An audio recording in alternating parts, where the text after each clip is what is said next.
Thank you very much once again. We're live here in Alotau. This morning, I get some interesting topic to talk about. The topic is personally my upbringing, how I was brought up uh, in my family.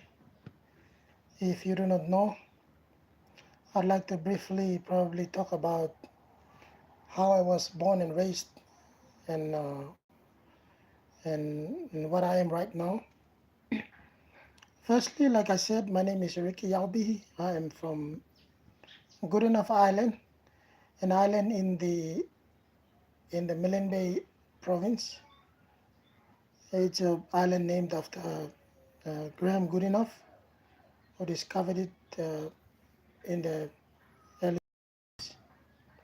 So I am from Goodenough Island. But before I go and talk about myself, let me just say something a little bit about Goodenough Island. Goodenough Island stands on a small base, and the mountain is taller than its base, where it sits on. Okay, 1870, 1890 going up to 1900, the first missionaries landed on Goodenough Island who came from Dobo Island. They were Dr. Bromilo. Dr. Bromilo landed on Dobo Island in between Ferguson and Normanby of Milne province in PNG. And even today, Dobo Island still has the historical building there that stands. Uh, that's within PNG if you don't know, Papua New Guinea. If you do not know Papua New Guinea, well, Dr. Bromilo first landed in that part of PNG. Uh, Dr. Henry Bromilo. He was Reverend uh, Bromilo. All right, it was on Dobu Island in Milne province of Papua New Guinea. All right, and then he landed on the shores of Goodenough Island in 1890, and that is where I am from.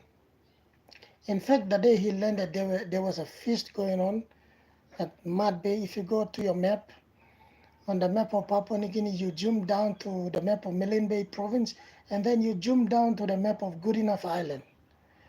And also Goodenough Island is known for the Battle of Milne Bay. Partly, Battle of Milne Bay took place on Goodenough Island too. So the airstrip still stands today. It's quite unused right now, but it's still strong. I mean, it's still there. And Mud Bay, where Dr. Bromila landed, is still there. So let me get straight to the story. So what am I trying to say? I'm trying to tell all of us, tell you where I come from. I come from Goodenough Island, but if you do not know Goodenough Island, I'm trying to tell you where Goodenough Island, so you will know where I come from. Goodenough Island is in the DN Trocasta group of islands within Milne Bay province. And Goodenough Island stands almost towards Ley, or towards Morobe province, or towards Tufi. All right, if you don't know where Tufi is, you go search Tufi Resort on the internet. You will find Tufi is, and then you go search for Good Enough. You will find where Good Enough is. Battle of Milne Bay was partly fought on Good Enough Island. The Japs were hiding uh, from Kilia side the moment they left Taupo and came. So that's where Good Enough Island is from. So Dr. Bromila landed in Mud Bay. Okay, it was back then it was called Kabuna. The exact same spot where Dr. Bromila landed, there is a monument that's been built by the United Methodist Church. During the centenary, they celebrated the first landing of the missionaries on Goodenough Island. It's still present today. It's a heartbreaking, memorable monument. It reminds you, and for me personally, as a son of Goodenough Island, whose parents or whose grandparents were the first converts of London Missionary Society, and Dr. Bromila was the person who who led the flock, who led a team to bring change on Goodenough Island. So Dr. Bromilo first landed on Goodenough Island, and he landed at Kabuna, which is within Mud Bay. When he landed there, there was feasting going on, and the feasting was actually people were feasting on human flesh. And Dr. Bromilo was presented part of the human body that was cooking. It's presented to Dr. Bromilo for him to eat. But then, back then there was no English, no communication, nothing. And the indigenous people of Goodenough Island saw Dr. Bromilo and they thought he was a ghost or he was an angel. He was somebody that was sent by heaven, a god or something. Probably a spirit that died and came back in the form of a white man. So all that they thought about for Dr. Bromilo was he was probably an angel, or I wouldn't say an angel, but they thought of him as a person dying, one of the ancestors dying, one of our ancestors dying, and coming back in the form of a man like that. But then Dr. Bromilo touched his nose and his belly button, and he said, we have the same nose, we have the same belly button. We are not different. We are not even spirits. We are. So eventually, the cannibals. It's written that I couldn't precisely remember the history book, the book that's written, but it's there written. It's in the National Archives and the library in Papua New Guinea in Port Moresby City, and I couldn't probably be able to find the, the exact name of the book, actually where the story of the first landing of Dr. Bromilo was written down. But it's well kept and it's preserved and it's kind of envied kind of history by the London Missionary Society and the Methodist Church or the United Methodist at the moment. Over time, the name of United Methodist changed, so at the moment, that is the name. It's become United Methodist Church, it become United Church, it's split it into Kwato within Milne Bay, it's become United Methodist, all sorts of names. But over time, names change, and we have come to that, we've come this far. Anyway, so Dr. Bromilo landed on Goodenough Island, and the history still remains today. Like I said, it's a bit personal for me. When I look at the history of the first landing of Dr. Bromilo, it reminds me of my first great-grandparents who got converted from cannibalism, from warriors. In fact, there were 6 warriors on Goodenough Island who first got converted by Dr. Bromilo's missionary work. And those 6 became the first converts, and those 6 became the first pastors under London Missionary Society. And in fact, the first language they learned as a language of intelligence was not a language, it was a dialect. It was the Buadoga dialect within Mud Bay area. So the Goodenough Island has one language, and it has different dialects or tunes. And Buadoga alone has a different, it's an easier dialect where easier for expatriates and people from overseas to learn. So the moment my great-grandparent got converted, they started to learn the Buadoga dialect. Not a language, it's a dialect. There are 2 languages in Goodenough Island. There's a minority that speaks a different language in Goodenough Island, but the whole entire Goodenough Island speaks, majority of them speaks one language. Only a minority speaks a different language, which is a village close to Watuluma Mission, Watuluma Catholic Mission, Watuluma Catholic Church, and the Watuluma Secondary School, which is built by the Catholics in Goodenough Island.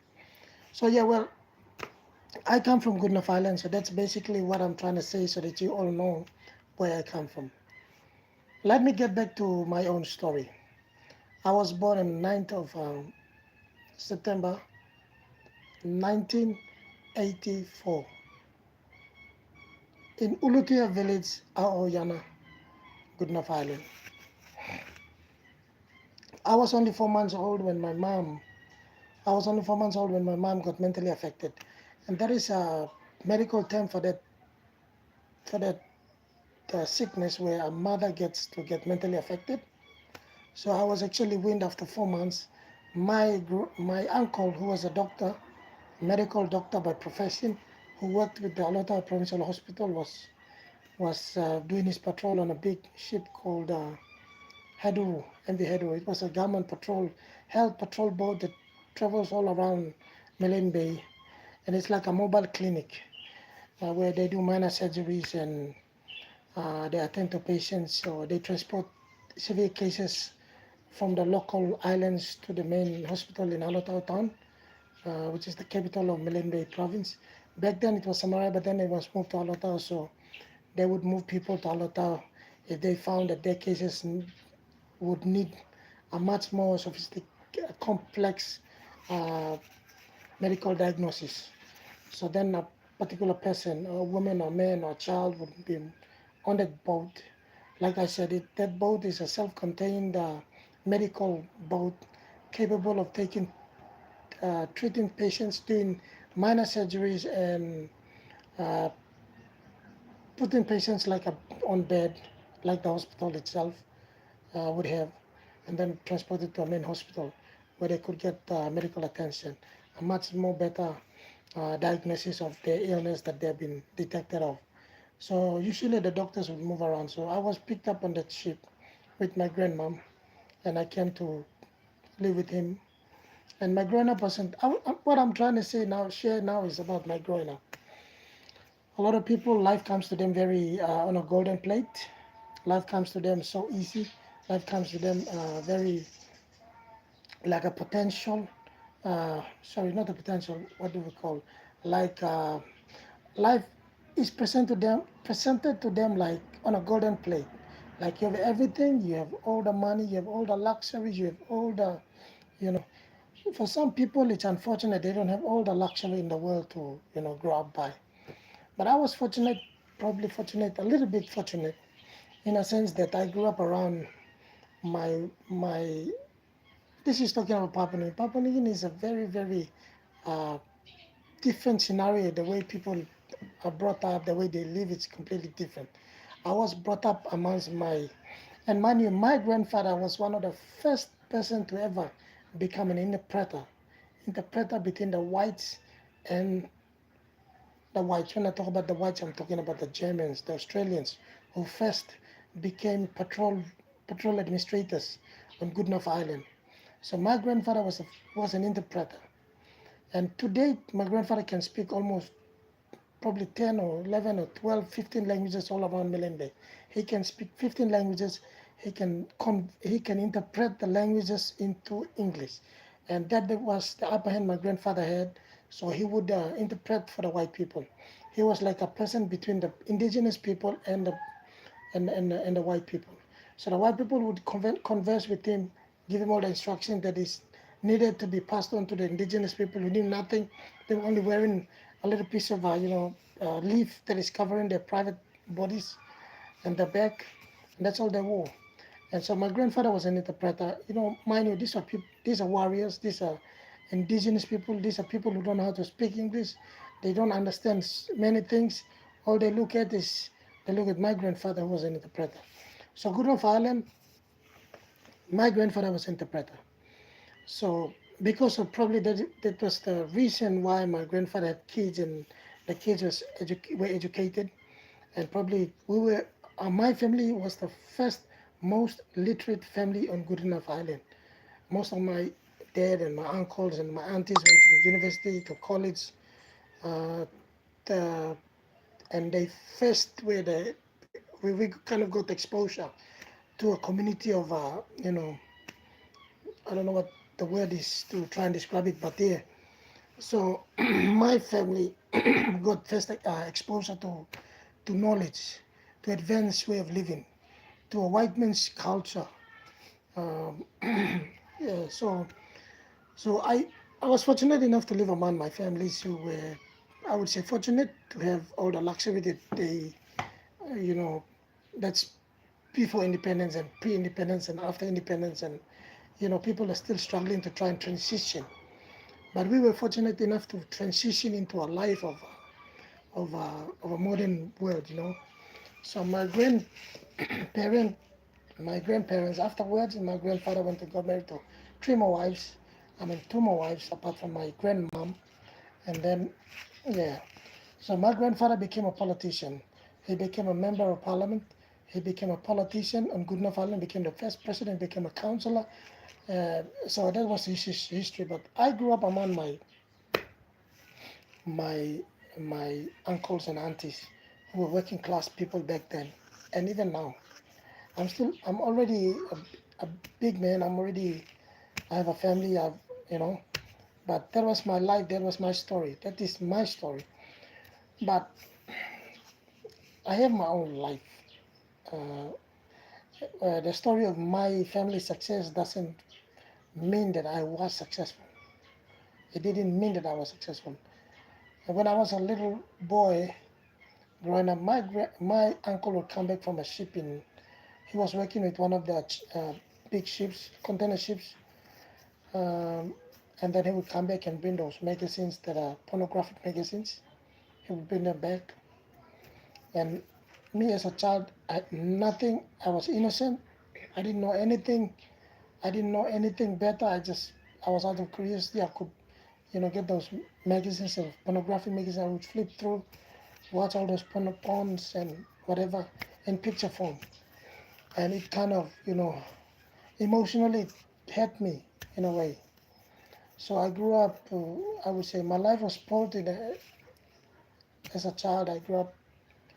Uh, what the right word is, I don't know, but you could all understand what I'm trying to say. I grew up very uh, with a distorted kind of my personality. I was trying to find confidence. I lost confidence because of being emotionally. I wasn't prepared. Probably I was 6 or 7 years old when I started to watch porn at a very early age, because, like I said, I knew nothing. I was innocent.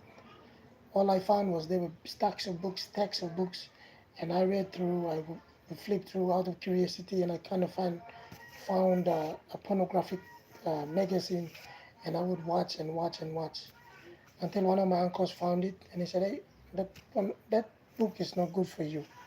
But it was too late. I watched already. It became part of my. It got locked up in my subconscious mind, and it troubled me over the years as I grew up. It was very bad. Uh, it's an experience I still feel today. It's a bad experience for me. It affected me in a lot of ways than one. Yeah, yeah. It affected my education. It affected my life as a young boy growing up. And those reasons, I want to make an awareness to kids and parents. When you raise your kids, I think it's very important for you to make sure that your kids get the best education. And from a family level, as a parent, it's always good to keep dangerous literature and dangerous things, objects, and literature away from your kids. Because I got tormented at a very early age. I was haunted in my mind. Emotionally, I was shattered. Every time I look at a woman, I would think about those pictures I saw in the in the magazine that I watched. So it kind of haunted me, tormented me uh, when I grew up. It was a bad story. So I lost confidence in myself and my self uh, confidence left me. Self esteem. I had a very low self-esteem. I had a very low self-confidence of myself. I wasn't confident in myself. I always wanted to. I was looking for validation from people. I looked for validation. I'd like people to approve of me, and these are the things that always haunted me in very early stages of my life. After going through the stages of watching porn, but then not only porn affected me. I was adopted by my grandmom.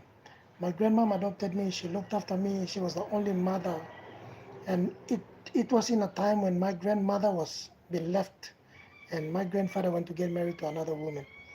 And so my grandmom took me as a kind of it's like a therapy.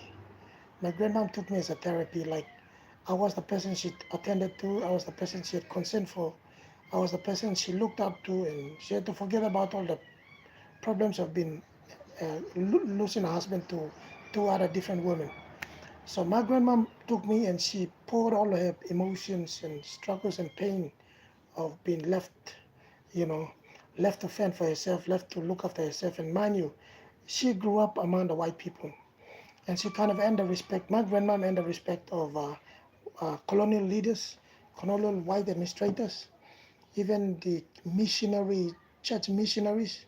So from a united convert, she was converted again to a Catholic believer, and she died as a Catholic believer.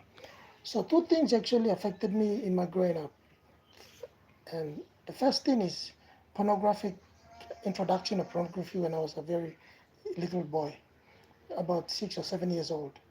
It haunted me, it tormented my mind, it disturbed me a lot. And like I said, if you're a child, you don't understand. If you're an adult, it's okay. But when you're a child, the the damage is too much. So, and the second thing that affected me was I was brought up by a single parent, which is my grandmom, in a home without a father. So I actually didn't know didn't know the rules of a father and a mother. I didn't know about that. All I knew was there was my grandmom, and that's all I knew. A single parent. So yeah, I grew up being a hot-headed, big-headed. My characters went right. I was very intelligent in school, but I was bad in the character. And those are the things that very, very much contributed negatively to my life. And life was hard for me. I went from house to house. When my grandmom died, I would go from house to house. I was still a little young boy. And then eventually I became a teenager. I didn't know where to settle down, whom to live with, whom, where to get advices from whom, which person should I get advice from. So like I went from home to home, places to places, and then finally I resorted in a church organization in Port Moresby City, and then I eventually uh, went to church. But before I went to church, I was in high school, and a couple of things happened, bad things happened. Like I said, I got affected because I was raised by a single mom, woman, which is my grandmom. And secondly, I was introduced to pornography at a very early age, and these things caused me to have a very low self-esteem of myself. I didn't have any like father figure or somebody there to say, son, you can do it. You can become better. There was no true love. I haven't really, really felt true love. Probably the only true love I felt was from my grandma. Apart from that, there was no true love. I couldn't see it in anybody's face. People would give me food, they would give me clothes, they would give me money. Whatever they provided for me, they would do that on that level. But down deep within the heart, there was no real embrace. There was no real comfort. There was no real genuine love of show of love for me. And I felt so bad. I felt my life wasn't, I didn't know where to hang all my hopes. I didn't know where to whom to love me. I didn't know which is the right person I could turn to. I could, pour all my troubles and my pain and my burdens. I didn't know where to pour them out. But those are the hardships I grew up in. It's very, very hard. So I would live from place to place. I went to Mosby. The only place I wanted to go to was probably I go to church. And Papua New Guinea is known for Christian country. So the only place I resorted to was to go to attend a church, and it was a Pentecostal church I went to.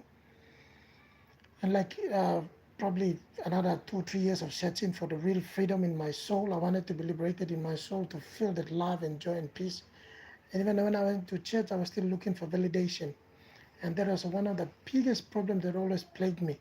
And I looked for validation up until that day I finally broke away from asking and seeking for validation. That is the time I felt liberty and I felt peace. Yeah. So even today, okay, when I came back from Port Moresby, I was here in Alotau. I was here in Alotau, and like I said, life is not given to me on a golden plate. I didn't have any business. I don't have any home to go to. I don't have a father to go to. I don't have the luxury to attend to. Or like, this is your inheritance, this is your business, or this is your car, this is your house. There was nothing. There was absolutely nothing. Papua New Guinea life is very hard. How you get to wherever you want to get at, it's in your hands. Good luck for you. It's like they give you whatever and they said, wherever you go, you go. So that was my life. I came back to Alotau and I was here. I kind of finally found a woman who was employed with the hospital. And mind you, I grew up around the hospital almost. Some of my, probably a quarter of my year was my growing years, I grew up around the hospital. So yeah, I found a partner who's a paramedic or a health extension officer and who works with the surgery department, a clinical HO, clinical paramedic, and uh, and we settled down together. We've eventually signed our vows, and we were here together. And then I didn't know what to do. Like I said, I didn't know what to do. I wanted to find a job. I didn't have probably I didn't have qualification to find a job. And then so what I did was I bought the eggs, those eggs that they farm in Lake City. They bring them to Alotau and sell them in the shops. I went and bought those eggs and I started to sell those eggs on the streets of Alotau. I started to sell those eggs. And when I started to sell those eggs, the first thing that came to mind when we went to school in Alotau was, oh, this guy is an intelligent person. Why is he selling eggs on the street? But that's my story. I started selling eggs on the streets of Alotau.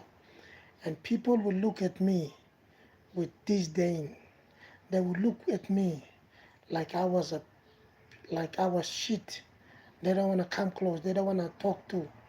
Like I was, I don't know however way they saw me, but whatever is the right way to describe their perception about me. They saw me as I should have been, I should be working in a big company. I should be employed in a big office in the government department, division. And that's how my friends and fellow friends and fellow, high school friends or classmates or schoolmates saw me. They regarded me as somebody that should be employed in and have his own car, have his own house. He should have a job that is bigger than just selling eggs. So they kind of, I felt ashamed sometimes, but I didn't bother. Not I didn't bother. It was a struggle of me trying to break free from shame. It was a struggle for me to break away from the way people perceived me. If I didn't have money, if I didn't go and sell eggs, if I sat down without money or a job, what should I do? How will my life be? So I struggled to try and fight the feeling and mature from being ashamed of me being real. So I went down, started selling eggs. I started making a little bit of profit, but not that much. And then it went to the next thing. It led to another thing, which is I started to do I had a splash bar where I would sell meat and food on a fry food, drinks and whatever, and people would come and have lunch. And then I transitioned to selling ice cream on a trolley. And it was a heavy trolley. I would push it, and people would look at me and said, "Oh, this guy is like he's pushing a trolley." Well, probably that's his life. There's no success. He's just trying to make ends meet for himself. But I have a vision in mind. I had something in my mind. My mind was I was working towards a life of my own. I wanted to be an asset. I wanted to be a value to society. And mind you, I come from a family that is highly educated, highly literate on Goodenough Island. But now I'm selling eggs on the streets of Alotau town.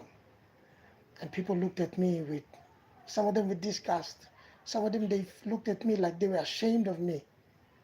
But it didn't bother to me. I kept selling eggs. I kept pushing the trolley. I kept selling, sausages and food. I started my splash bar. I kept on doing that.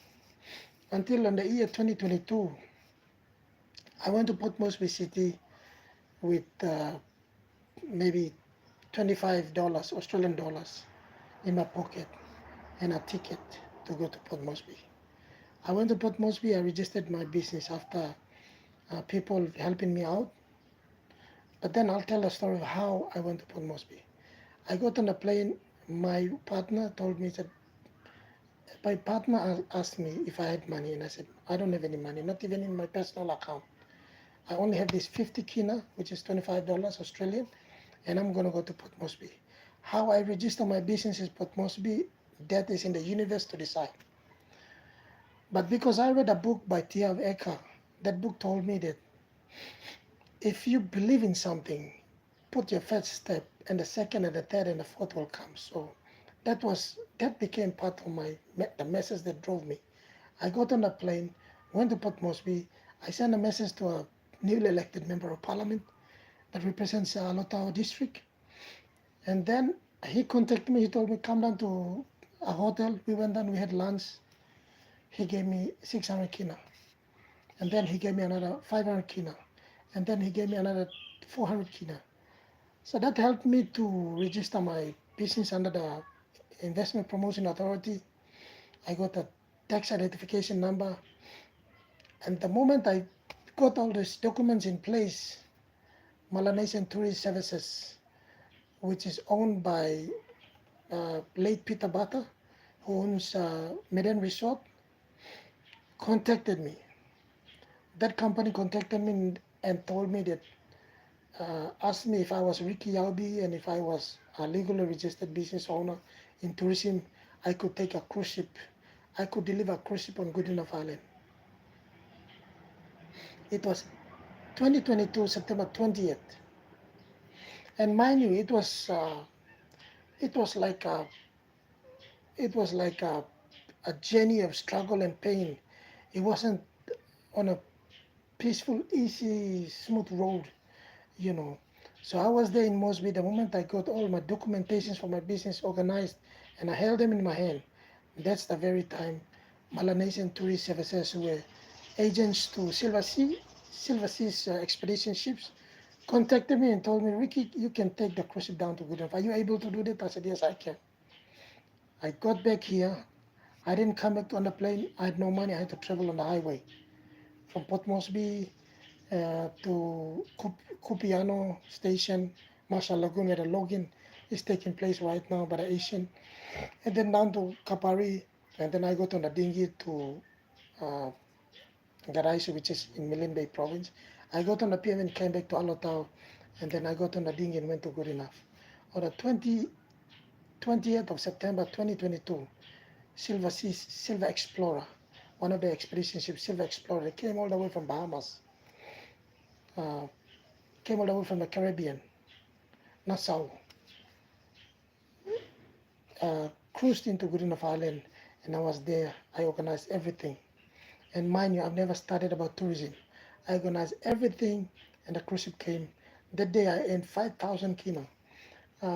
That's almost about 2,000 Australian dollars, or maybe 1,000, 1,900, 1,600 Australian dollars. It's about 5,000 kina. That was the time I earned that amount of money. And my story was written on Post Korea. If you go and type Post Korea, and if you're thinking you want to read my story, I can share it on my YouTube channel, and you can read my story. It came up on South Pacific Post Korea, and if you, like I said, if you click the website, you will find my story, tourism on Goodenough Island. That was my story, was written on Post Korea, and from then on I started doing tourism. I started taking every cruise ship that comes to Alotau. I will hire buses and take tourists around and earn money. And so far I've earned like 5,000, 6,000, 10,000, 8,000. But like I said, my journey is not easy. Success wasn't given to me on a golden plate. I worked hard for it. I struggled hard for it. I was persistent. I was determined. And even today, I'm still determined. I sleep and wake up thinking about tourism. I'm thinking and doing marketing on Facebook. My page is a Milne Bay Paradise Experience. That's my official page. And this is my official YouTube channel for my tourism page. So usually I post my own stuff, my own stories, and tourism activities that I do within Milne Bay province. So please like, subscribe, share, comment, press on that notification bell, and add value to my life. I didn't come an easy way. I'm only a grade 10. I left grade 10, that's all. I had no school fees to continue school. I left in grade 10, and this is where my journey has led me to this far. And I'm looking forward to get my insurance done. I'm looking forward to have my office set. I had a banner that came from USA, Texas, by one of my clients. I've flown around the country twice through tourism. I've slept in hotels. I've flown on a plane all around the half of the country on tourism. I took tourists around, and more people in Australia, in Europe, in different parts of the world have come to know me as a person who owns a tourism business, and that is one of the biggest blessings I've received in my life. But like I said, my journey is not an easy one. It's a life of struggle. In fact, uh, the moment I turned 6 and 7, trouble was added to my subconscious mind. But I fought through, and I'm still right here now. And my aim is to give back to the community, to give back to the world. My aim is to expand business all around the world. My aim is to own resorts and hotels, and to own transport and logistics. And my aim is to own an office. My aim is to give back to the community, to have a foundation of my own, and help the people that know school fees like me, to help the communities who are suffering from lack of education. And during our tourism work, we've actually given, contributed to some people's, to some schools. One of the school I gave 1,000 kina. So these are some things we do in our lives. All my dreams in here is becoming a reality. And if you contribute to my life, the only best thing you could do to my life is uh, subscribe to my channel, press like, and share my contents, and press the notification bell, and let's inspire the world. I've come through a long way, and I'm still going. I'm here today, and I want to inspire the world. I want to bless the world with the life I have. Like I said, I have only one life to live. I can never live it twice. I have to live it once. And the best I can is to live it the best way I can. And by your help, we can all make it together. Thank you very much, and good day for now.